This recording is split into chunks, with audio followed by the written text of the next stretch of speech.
So I guess in terms of an agenda, this is kind of where I want to start and kind of go through, kind of taking a step back. I think obviously what's become clear during COVID-19 is that for businesses for many months and maybe for many years to come, this is not a short-term event, so businesses must prepare for the long haul.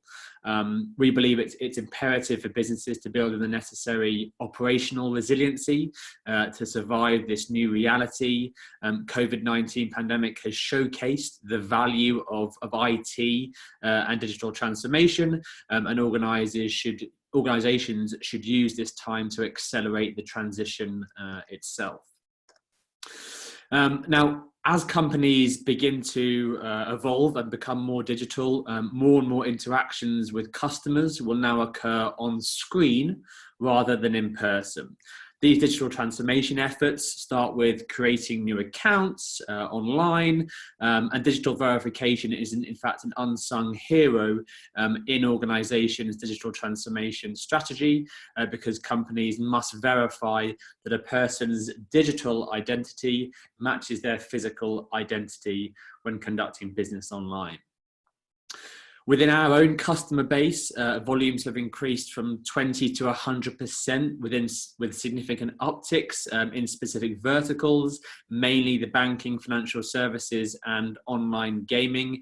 Here, kind of a quick snapshot of how you can see things have just transformed in just a year, but essentially further proof that black swan events like COVID-19 can in fact be a boom to businesses that are prepared to seize the opportunity. Now, as an organization, key questions to ask, we're looking to identify the person. These kind of maybe specifics, and there's maybe a whole ream of them, but do you know it's them? Are you able to validate their ID, whether it be a government issued ID or something?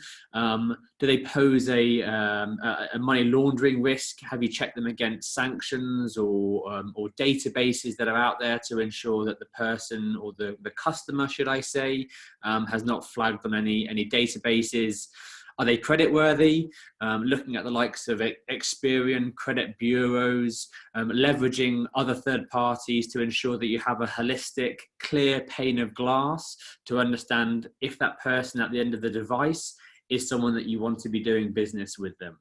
And kind of the final key kind of question here, and where kind of Jumio looks to step in, again, with kind of some element of the previous questions, is can a person use their biometrics, maybe even just their selfie, a simple selfie login, which can maybe take 5 to 10 seconds to actually identify who they are, rather than perhaps historic security questions or token-based questions, etc. Now, looking specifically in the banking sector, so what is wrong with the in-branch experience? Well, sadly, many companies still require their users, their customers, to visit a store or visit a branch to create a new account or to perform routine transactions. Increasingly, this is going to become more and more of a difficulty now that many of us are homebound and the social distancing rules that are being put in place by the relevant governments. So organizations that have enabled their businesses to operate over the web are in a much better position to weather this pandemic, both in the short term and in the long term. Now, digital transformation covers a lot of territory, but starting with identity verification makes practical sense, and it enables companies to streamline the customer onboarding journey. Essentially enabling customers to create new accounts, transact from their smartphones, operate on different devices, computers 24/7 without having to ever step foot into a branch. Specifically as a reference, we've known gaming operators go from an onboarding period of 3 weeks. So a user looking to create an account with a gaming operator, traditionally taking 3 weeks, and with we're kind of utilizing Jumio's technology and our solutions, bringing that down to a couple of hours. So A, getting that customer on board quicker, and B, dare I say, taking their money quicker. Now, more than 4 in 5 financial institutions ranked improving the customer journey as the most important strategic priority for 2019, according to the digital banking report. Unfortunately, many of those banks simply have just cloned the new customer onboarding process used in their branches and look to replicate that on their website. This doesn't necessarily equate to a positive user journey for new customers.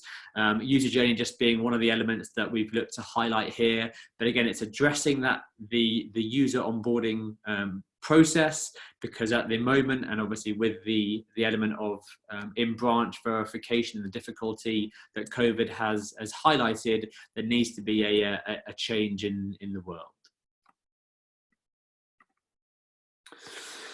Now, remote onboarding best practices. So banks around the globe typically perform a common set of steps when onboarding a new customer. Through the process differs depending on whether it occurs in a physical branch or online.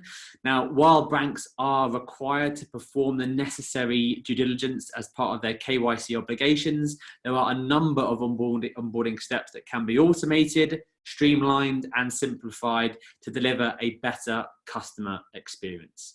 Now, many customers don't necessarily want their branch offices or stores to go away, but simply they want choice.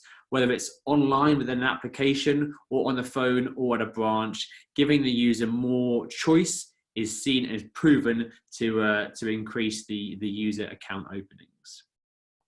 From our side of things, again, we look to address many of these different kind of best practices. We'll talk about a few of them shortly. Now, unfortunately, COVID-19 has led to a rise in kind of online fraud.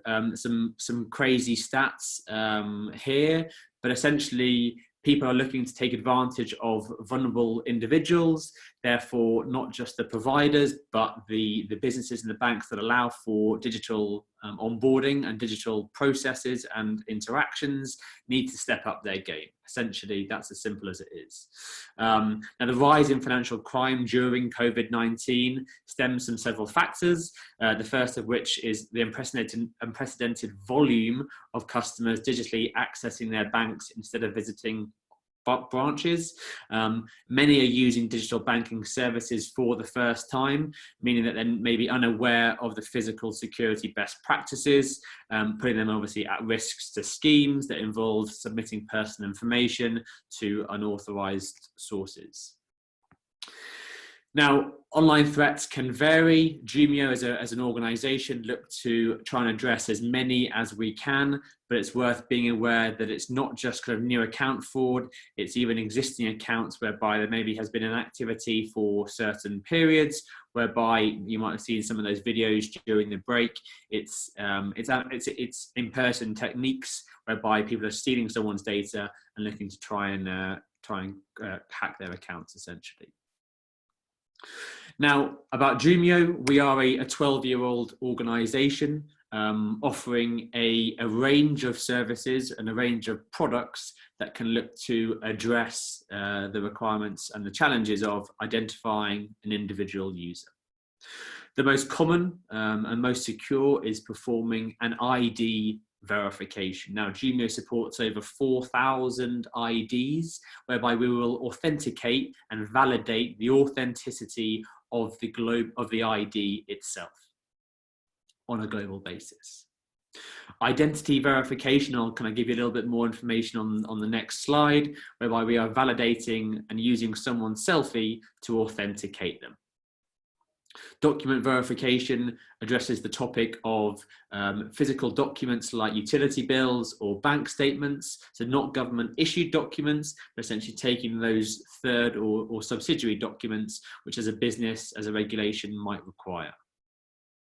Authentication is another way of taking and allowing a user to conduct a selfie, this time for account login, so once the user has created their accounts. And screening, taking the user's name and data from the ID that we have extracted and cross-referencing that against global databases to ensure the person is not a politically exposed person, to ensure they're not on any sanctions lists or on any adverse media. Now, for us and our banking clients, Security checks in the form of a selfie verification, to which we call identity verification, is key. The face match, so making sure that the person's selfie has the same facial biometric features as the relevant person's ID and the face on their ID. But we can't just stop there.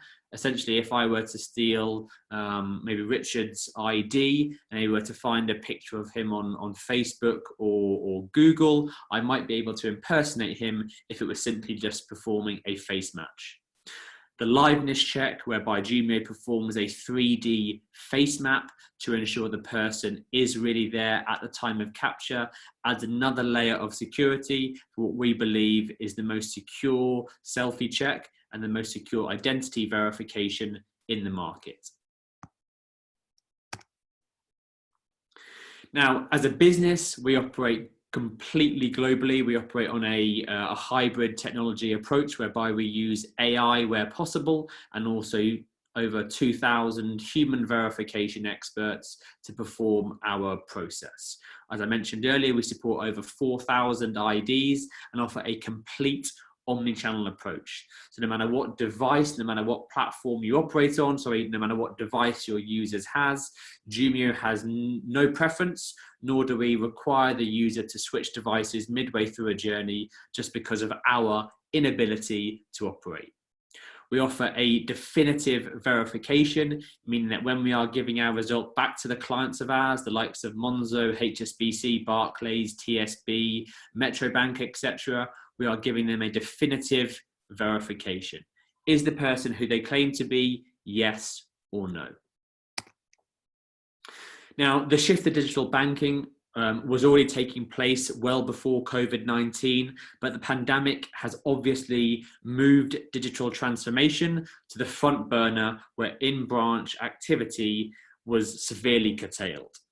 Now, consequently, financial institutions have had no choice but to innovate, and quickly, or risk losing significant market share and reputation to their more digitally nimble competitors. While some consumers have embraced digital options, others are now adopting digital banking for the first time out of necessity. Post-pandemic, the question remains, how many of these digital consumers will ever return to the branch office? And this is where the likes of Jumio can look to address, hopefully, your own business's compliance mandates and look at improving your user journey to be as slick and streamlined as possible. And that is me.